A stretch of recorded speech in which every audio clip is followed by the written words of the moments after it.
हुन्छ यसु ख्रीष्टको नाममा सबैलाई जय मसीह। आउनुहोस् हामी आजको बिहानीमा डिभोसनलाई सुरु गर्नेछौँ। सुरुको प्रार्थना गर्नेछौँ। प्रभु यीशु, हामी तपाईँलाई धन्यवाद दिन्छौँ यो सुन्दर समयको निम्ति। आजको बिहानीमा फेरि पनि हामी तपाईँको चरणमा आएर यो वचनहरूबाट हामी सुन्न सिक्न गइरहेका छौँ। हामीलाई सहायता गर्नुहोस्, पवित्र आत्मा हामीसँग हुनुहोस् भन्ने बिन्ती प्रार्थना माग्छौँ प्रभु यीशु ख्रीष्टको नाममा, आमेन। हुन्छ, आज हामी श्रेष्ठ गीतको पुस्तकबाट हेर्नेछौँ। श्रेष्ठ गीत 4 अध्यायको 7 पदमा यसरी लेखेको छ,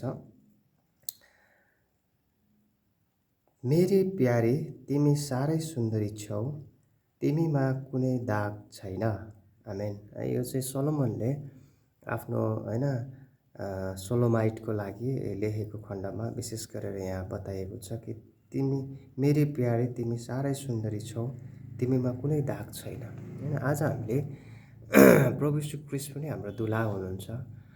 प्रभु यीशु ख्रीष्टले आफ्नो मण्डलीलाई यसरी नै भन्नुहुन्छ, होइन, तिमी साह्रै सुन्दरी छौ, तिमीमा कुनै पनि दाग छैन। किन भन्दाखेरि प्रभु यीशु ख्रीष्टको रगतले हाम्रा सबै पापको दागहरूलाई उहाँले मेटिदिनु भएको छ। अनि यो हामी विश्वासीहरूको लागि एउटा अनन्तताको सुरक्षा पनि हो। होइन, यो वचनलाई तिमीमा कुनै दाग छैन। प्रभु यीशु ख्रीष्टले एकपटक क्रुसमा जुन प्राण हाम्रो लागि दिनुभयो, हाम्रो लागि जुन प्रायश्चितको बलि उहाँ हुनुभयो, अनि त्यो रगतले आज हाम्रो पापका दागहरूलाई, हाम्रो पापहरूलाई उहाँले धोइदिनु भएको छ। र अब हामीमा कुनै पनि दाग छैन। आज परमेश्वर पिताले जब हामी विश्वासीहरूलाई हेर्नुहुन्छ, मानिस जातिलाई हेर्नुहुन्छ जसले विश्वास गरेका छन्, त्यहाँ यीशु ख्रीष्टलाई देख्नुहुन्छ। अनि यीशु ख्रीष्टले भन्नुहुन्छ, तिमी अति सुन्दरी छौ। मण्डली, चर्च, तिमी अति सुन्दरी छौ, तिमीमा कुनै पनि दाग छैन। त्यही भएर एफिसीको पुस्तकमा हामी हेर्छौँ भने 5 अध्यायको 7 पदमा भन्दछ भने हामी मण्डली चाहिँ दाग नलागेको, चाउरिनु नभएको मण्डली हौँ भनेर त्यहाँ एफिसीमा हामी पाउँदछौँ। हामी चाहिँ दाग नलागेको र चाउरी नभएको मण्डली हो, किनभने ख्रीष्टको रगतले हामीलाई सुन्दर बनाउनु भएको छ। ख्रीष्टको रगतले हामीलाई पवित्र पार्नु भएको छ। हामीलाई त्यस्तो कुनै पनि पापको दागहरू छैन। हामी प्रभु यीशु ख्रीष्टको दृष्टिकोणमा हामी सुन्दर र बहुमूल्य छौँ। होइन, यो यीशु ख्रीष्टको कल्वरी क्रुसको सामर्थ्यले भएको प्रिय मित्र आज हाम्रो जीवनमा यो कुरा हामीले महसुस गर्नुपर्दछ। यो परमेश्वरको प्रेमले, होइन, यीशु ख्रीष्टको प्रेमले, यीशु ख्रीष्टको अनुग्रहले अनि हामीलाई त्यो परिवर्तन, हामीभित्र परिवर्तन गर्ने त्यो सामर्थ्य छ। परमेश्वरको प्रेम छैन भने, अनुग्रह छैन भने अनि यो कुरा सम्भव छैन। त्यहाँ परमेश्वरको प्रेम छ, त्यहाँ परमेश्वरको अनुग्रह छ, अनि त्यो प्रेम र अनुग्रहको सामर्थ्यले गर्दा आज तपाईँ र म परिवर्तन भएका छौँ। हामीमा कुनै पनि दाग छैन, किनभने हाम्रो राजा, हाम्रो दुल्हा प्रभु यीशु ख्रीष्ट हुनुहुन्छ र हामी उहाँको दुलै हो। हामी उहाँमा सिँगारिएका दुलै हौँ, सुन्दर बनिएका छौँ। भजन सङ्ग्रहको पुस्तकमा हामी त्यहाँ पढ्छौँ भने 45 अध्यायको 13 पदमा हेर्छौँ भने आफ्नो खोपीमा राजकुमारी ऐश्वर्यमय छिन्, तिनको वस्त्रमा सुन जोडिएको छ। यो वचन सत्य छ र यो वचन साँचो पनि छ। हामी ख्रीष्टमा हामी सिँगारिएका छौँ र राजकुमारी ऐश्वर्यमय छिन् भनेको उनी सुन्दरताले उनी भरिपूर्ण छिन्, उनको वस्त्रमा सुन जोडिएको छ। आज ख्रीष्टको कारणले, यीशु ख्रीष्टको क्रुसीकरणको कारणले, यीशु ख्रीष्टको पुनरुत्थानका कारणले गर्दाखेरि आज मण्डली, आज तपाईँ र म व्यक्तिगत रूपमा सिँगारिएका छौँ।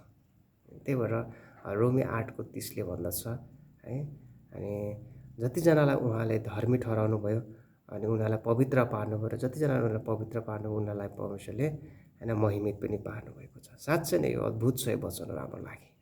त्यसकारण हामी दिनदिनै हामी नयाँ हुँदै जान्छौँ।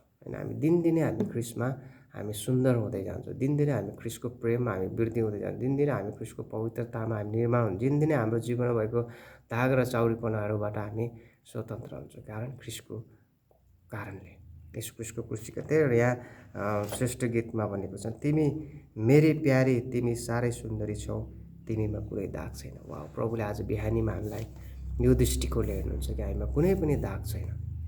हिब्रू 13:8ले भन्दछ, हिजो आज सधैँभरि यसो समान हुनुहुन्छ। है, यो वचनलाई हामी याद गरौँ। त्यस कारणले गर्दाखेरि हामी कलसीको पुस्तकमा हामी 2 अध्यायको 10 पदमा हेर्छौँ भने हामी तपाईँ र म ख्रीष्टमा पूर्ण छौँ भनेर त्यहाँ बताएको छ। होइन, अनि हामी हेर्छौँ एफिसी 4:18, कलसी 1:28मा हामी हेर्छौँ हामी परिपक्व छौँ। होइन, हामी पूर्ण पनि छौँ, हामी परिपक्व पनि छौँ। र एफएसीको पुस्तकमा हामी हेर्छौँ भने 2 अध्यायको 6 पदमा हेर्छौँ भने हामी स्वर्गीय स्थानमा पनि हामी बसालेका छौँ है। हामी पूर्ण छौँ एफएसी 2 को 10, हामी परिपक्व छौँ एफएसी 4 को 18, कलोसे 1 को 28 र हामी स्वर्गमा बसालेका छौँ एफएसी 2 को 6 है। अनि परमेश्वरले हामीलाई यो स्थान दिनुभएको छ, परमेश्वरले हामीलाई यो पोजिसनमा राख्नु भएको छ।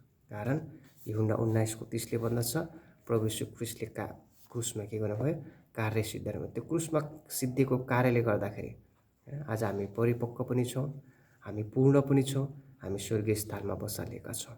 यीशु ख्रीष्टले गर्नुभएको सिद्धिको कार्यले गर्दाखेरि आज तपाईँ र मेरोमा कुनै पनि दाग छैन हैन। तपाईँ र म सुन्दर छौँ ख्रीष्टको दृष्टिकोणमा, किनभने यीशु ख्रीष्ट हाम्रो दुल्हा हुनुहुन्छ, हामी दुलही हो हैन। यसको अर्थ यो होइन कि हामी पाप गरिराख्ने होइन, तर हामीले चाहिँ अभक्तिपूर्ण जीवनबाट यसले हामीलाई टाढा राख्दछ र प्रभुमा हामी बनिराख्नलाई र पवित्र जीवन जिउनलाई यसले दिनमा हामीलाई चाहिँ के गर्छ, सहायता गर्छ। यी वचनहरूले जब हामी सुन्छौँ, यसलाई हामी हृदयमा राख्छौँ, यसले हामीलाई विश्वासको एउटा खुड्किलो अगाडि बढ्नलाई सहायता गर्दछ। हामी ख्रीष्टमा, तपाईँ र म पूर्ण छौँ, तपाईँ र म ख्रीष्टमा परिपक्व छौँ, तपाईँ र म ख्रीष्टमा स्वर्गमा बसालेका छौँ। अनि अद्भुत छ, किनभने हामीमा कुनै दाग छैन, हामी ख्रीष्टको दृष्टिकोणमा सुन्दर छौँ, दुल्हाको दृष्टिकोणमा हामी सुन्दर छौँ। आमेन। यो वचनलाई हामीले राखौँ, यो हाम्रो अनन्तताको सुरक्षा हो है। यो कुरालाई हामी याद गरौँ। अनि प्रभुले आजको बिहानीमा हामी सबैलाई आशिष दिनुभएको छ। सबैलाई जय मसीह।